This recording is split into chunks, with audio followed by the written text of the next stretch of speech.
अस्सलामुअलैकुम नाज़रीन, I hope आप सब खैरियत से होंगे। Welcome back to my channel. अगर तो आप मेरे चैनल पर नए हैं, चैनल को सब्सक्राइब कर दें और बेल आइकन को प्रेस कर दें सो दैट कि मेरे आने वाली तमाम वीडियोस को आप देख सकें। Without wasting our time let's get to the topic. आज का जो हमारा मौजूद गुफ्तगू है दैट इज़ कंडीशनल।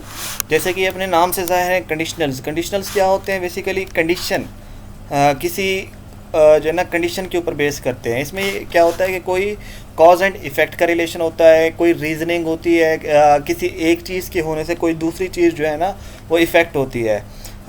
इसको हम दो तरह से डिफ़ाइन कर लेते हैं। सबसे पहले डेफिनेशन की अगर हम बात करते हैं कि इसमें डिग्री ऑफ प्रोबेबिलिटी होती है किसी एक चीज़ के होने से। जैसे मैंने कहा कि प्रोबेबिलिटी ये होगी कि अगर मैं ऐसा करता हूँ तो इससे ये होगा, अगर ऐसा करूँगा तो ये होगा। इसमें ये जो अगर का कंसेप्ट है ये वही कंडीशन ही है। कोई एक कंडीशन देते हैं, इस कंडीशन की बेस पे जो है ना अगर तुम पढ़ोगे तो तुम पास हो जाओगे, या इस तरह की जो कंडीशन होगी। Conditional sentences are the sentences that express the degree of probability. क्या करती है कि प्रोबेबिलिटी, पॉसिबिलिटी की जो है ना एक डिग्री बताती है। That something will happen, something will, might or could happen or have happened. Conditional sentences consist of two clauses. जैसे कि मैंने इनको बताया, आपको बताया कि ये दो क्लॉजेज के ऊपर मुश्तमिल होता है। एक हमारी इफ़ क्लॉज होती है और दूसरी हमारी मेन क्लॉज होती है। तो हम जो इफ़ क्लॉज है उसको कंडीशनल क्लॉज कहते हैं, something called the if clause. और जो दूसरी हमारे पास है एंड दी कंसिक्वेंसेस का क्लास, जिसमें एक चीज़ के होने से दूसरी चीज़ वकू पजीर हो रही होती है या दूसरी चीज़ उससे इफ़ेक्ट हो रही होती है, उसको हम कहते हैं main class, sometimes called the main class. Simple आपने इसको डिफाइन करना है। कंडीशनल क्या होता है कि प्रोबेबिलिटी को शो करता है कि कोई भी एक्शन जो है, मीन के हर एक्शन का एक रिएक्शन होता है। जो न्यूटन का थर्ड लॉ है, action and reaction are equal but opposite in direction, ये वही सेम है कि किसी एक चीज़ के होने से कोई दूसरी चीज़ जो है वाक़ई होगी। तो इसमें हम डिग्री ऑफ प्रोबेबिलिटी जैसे मैंने कहा वो होती है। और सेकेंडली इसको जो है ना हम दो हिस्सों पर ये मबनी होती है। एक होती है इफ़ क्लास और दूसरी होती है मेन क्लास। इफ़ के अंदर जो है ना हम शर्त बताते हैं कि अगर ऐसा होगा तो उसका जो साइड इफ़ेक्ट होता है, उसका जो कॉज होगी वो बाद में होगी, तो वो हमारी मेन क्लास होगी। इसको अगर हम सिंपली देखते हैं, हमारे पास 4 टाइप ऑफ कंडीशनल्स है हमारे पास। Zero type, first conditional, second conditional and third conditional. यहाँ पे ज़रा तवज्जो दीजिएगा। जो ज़ीरो कंडीशनल होता है, ज़ीरो कंडीशनल रेगुलरिटी को, पंक्चुअलिटी को, यूनिवर्सलिटी को, जनरल ट्रूथ की बात करता है। मीन के ऐसी चीज़ जिसको आप साइंटिफिकली प्रूव कर सकते हो, या कोई चीज़ जो है ना हकीकत पर मबनी हो, कोई चीज़ रेगुलरिटी के ऊपर मबनी हो। जैसे कि मैं कहता हूँ कि अगर मैं पानी को गर्म करता हूँ तो वो उबलता है, ये ज़ीरो कंडीशनल है। इसको आप साइंटिफिकली भी ट्रूथ प्रूव कर सकते हैं, ये साइंटिफिक ट्रूथ भी है, ये यूनिवर्सल ट्रूथ भी है।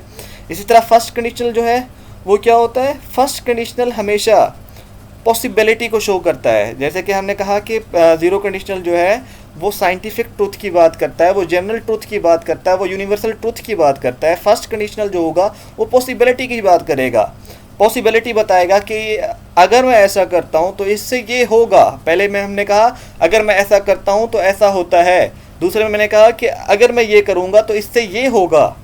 सेकेंड कंडीशनल जो है ये होप है। बेसिकली जैसे कि मैंने पहले बताया, ये कोई होप होती है किसी अनइवन सीन के होने से पहले का जो वाक़या होता है, उसके लिए मीन के जो हम होप ज़ाहिर कर रहे होते हैं कि अगर मैं पढ़ता, अगर तुम ऐसा होता तो ये हो जाता, अगर तो मैं पढ़ लेता हूँ तो मैं पास हो जाऊँगा, या इस तरह की जो सिचुएशन होती है उसको हम सेकंड कंडीशनल कहते हैं। ये होप से रिलेटेड होता है, ये बताता है कि certain hopes in the present or future. जो थर्ड कंडीशनल है, जैसे कि हमने कहा सेकंड जो है होप है, थर्ड जो है वो गिल्ट है। अब सेकंड कंडीशनल में हमारे पास वक्त था कि हम किसी चीज़ के ऊपर अगर कोशिश करते तो हम उसको बदल सकते थे, लेकिन थर्ड कंडीशनल क्या है, हम उसको बदल नहीं सकते, वक्त गुजर चुका है। अब मैं कहता हूँ, अगर सेकंड कंडीशनल की बात करूँ, अगर मैं पढ़ लेता हूँ तो मैं पास हो जाऊँगा, या पास हो जाता, या हो जाऊँगा, हो सकता हूँ।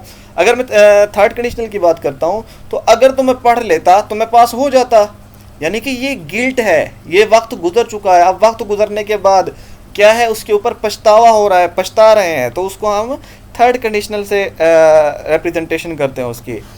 फर्दर मैं इसकी आइडेंटिफिकेशन की तरफ आपको पहले लेके आता हूँ। टाइप्स मैंने आपको वैसे बता दी हैं, एक नज़र हम यहाँ पे देख लेते हैं। ज़ीरो कंडीशनल क्या है, क्या करता है, एक्सप्रेस अफेक्ट और हैबिट। यहाँ पे साइंटिफिक ट्रूथ की बात भी हम कर सकते हैं, हम जनरल ट्रूथ की भी बात कर सकते हैं, हम यूनिवर्सल ट्रूथ की भी बात कर सकते हैं, फैक्ट की भी बात हो सकती है, हैबिट की भी बात हो सकती है। For example, if you mix blue and yellow paint it turns green. Simple सी बात है, आप इसको लॉजिकली जो है ना प्रूव कर सकते हैं साइंटिफिक वे में। फर्स्ट कंडीशनल क्या होता है, expresses a realistic future consequences. क्या करता है कि मुस्तकबिल की जो रियलिस्टिक सिचुएशन होती है उसको डिस्क्राइब करता है। If we work hard, present indefinite tense है, if we work hard we will be prepared. अगर तो हम कोशिश करते हैं हम तैयारी कर लेंगे। इसी तरह सेकंड कंडीशनल जैसे मैंने आपको बताया, ये होप होती है, अभी हमारे पास वक्त मौजूद होता है और उस वक्त के लिए जो है ना तैयारी करनी होती है। ये क्या करता है, एक्सप्रेस एन अनलाइकली और इम्पॉसिबल फ्यूचर कॉन्सिक्वेंस। इसमें हमने क्या करना है कि जो फ्यूचर का एक ऐसी सिचुएशन है जो हो नहीं सकती, इम्पॉसिबल है, तो मैं पढ़ना ही नहीं चाहता जब, तो मैं पास कैसे होऊंगा। तो मैं क्या कहता हूँ, if I were you I would study more. अगर मैं तुम्हारी जगह पे होता, जो कि मैं नहीं हो सकता, अगर मैं तुम्हारी जगह पे होता तो मैं ज़्यादा मेहनत करता, ज़्यादा पढ़ता, जो कि मेरे बस की बात नहीं है। हो सकता है आप ज़हीन फ़तीन हो, लेकिन मैं नहीं हूँ। इफ़ आई वर यू, अगर मैं आपकी जगह पे होता, आई वुड स्टडी मोर। यहाँ पे मेरे पास वक्त अभी मौजूद है, अगर मैं चाहूँ तो मैं उसको बदल भी सकता हूँ, ये सिर्फ होप है। इसी तरह थर्ड कंडीशनल की अगर हम बात करते हैं, थर्ड कंडीशनल क्या है, express an unrealistic past consequence. वो फ्यूचर का था, फ्यूचर में मीन के जो चीज़ आने वाली होती है उसको बदल सकते हैं हम, तब्दील किया जा सकता है। और ये जो है ये पास्ट का है, जो चीज़ गुजर चुकी है उसको तब्दील नहीं किया जा सकता, जबकि फ्यूचर को तब्दील किया जा सकता है। तो यहाँ पे क्या है, अनरियलिस्टिक पास्ट कॉन्सिक्वेंस। अब पछतावा है, if you had called me, अगर तुम मुझे कॉल कर चुके होते, अगर तुम मुझसे बात कर चुके होते, I would have told you about it, मैं तुम्हें इसके बारे में बता चुका होता, यानी कि वक्त गुजर चुका है। If I had studied hard I would have pass the exam, अगर मैं मेहनत कर चुका होता, अगर मैं पहले पढ़ चुका होता तो मैं एग्ज़ाम्स को, मैं पेपर को क्लियर कर चुका होता। सिंपल इसकी आइडेंटिफिकेशन होती है। जो इफ़ क्लास है आपकी, वो तीन तरह की, तीन हिस्सों पर मबनी होती है। एक प्रेजेंट इंडेफिनिट टेंस होता है, एक पास्ट इंडेफिनिट टेंस होता है, और एक पास्ट परफेक्ट टेंस होता है। जो प्रेजेंट इंडेफिनिट टेंस वाली इफ़ क्लास है उसके साथ फर्दर दो सेंटेंसेस बन सकते हैं, दो कंडीशनल्स बन सकते हैं। एक अगर तो दूसरी क्लास जो मेन क्लास है, अगर तो प्रेजेंट इंडेफिनिट हो जाती है तो वो ज़ीरो कंडीशनल बनता है, और अगर वो फ्यूचर इंडेफिनिट हो जाती है तो वो फर्स्ट कंडीशनल बनता है। इसी तरह अगर पास्ट इंडेफिनिट पहली जो क्लास है इफ़ क्लास वो पास्ट इंडेफिनिट टेंस आ जाए, तो दूसरी जो मेन क्लास है वो आपकी वुड के साथ बेस फॉर्म ऑफ वर्ब लगा के हम उसको चेंज कर देते हैं, तो वो आपकी सेकंड कंडीशनल बनती है। अगर तो आपकी फर्स्ट क्लास पास्ट परफेक्ट आ जाता है तो वुड हैव के साथ हम थर्ड फॉर्म ऑफ वर्ब लगाते हैं, और इस तरह से उसका जो फॉर्मेट है वो चेंज कर लेते हैं। एक दफ़ा मैं आपको इनकी आइडेंटिफिकेशन दिखा दूं, किस तरह से आपने इनको आइडेंटिफाई करना है। जैसे मैंने आप लोगों को बताया कि अगर तो आपकी इफ़ क्लास जो है, if clause present indefinite tense के ऊपर मबनी होगी, तो आपकी जो मेन क्लास है वो दो सिचुएशन पे हो सकती है, या तो प्रेजेंट इंडेफिनिट टेंस हो सकती है या फिर फ्यूचर इंडेफिनिट टेंस हो सकती है। अगर तो प्रेजेंट इंडेफिनिट टेंस होगी तो वो बनेगा ज़ीरो कंडीशनल। पहला क्या है, zero conditional. If I heat water at 100 degrees it boils simple, ये भी प्रेजेंट सिंपल है, ये भी प्रेजेंट सिंपल है।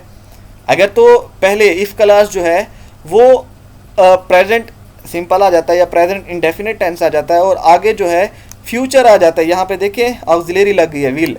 विल क्या है, फ्यूचर की आइडेंटिफिकेशन करता है। If you take some medicine, अगर तुम कुछ दवाइयाँ लेते हो, यू विल फील बेटर, तुम अच्छा महसूस करोगे।